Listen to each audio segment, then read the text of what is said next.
In the name of the Father, and of the Son, and of the Holy Spirit. Amen.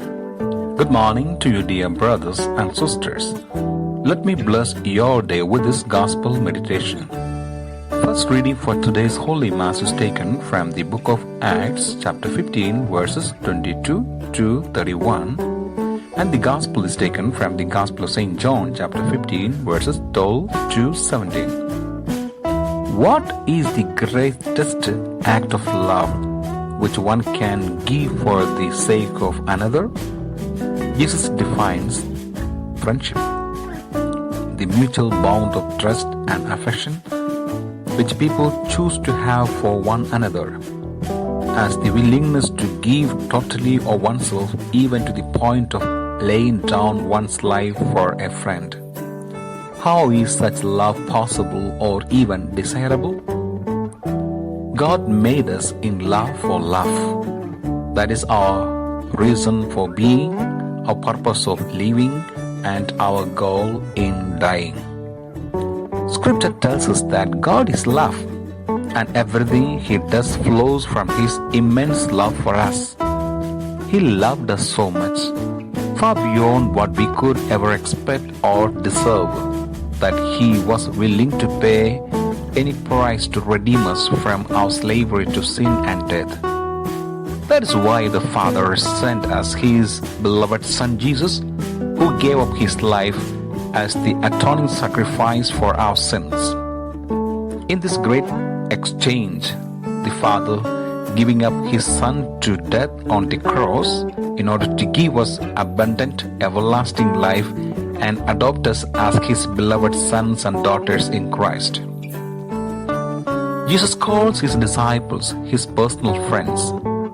Jesus not only showed His disciples that He personally cared for them and sought their welfare.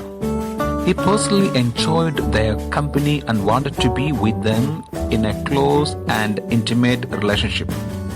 He ate with them, shared everything He had with them, even His innermost heart and thoughts, and He spent Himself in doing as much good for them as He could. To know Jesus personally is to know God and the love and friendship He offers to each one of us. What does it mean to be a friend of God?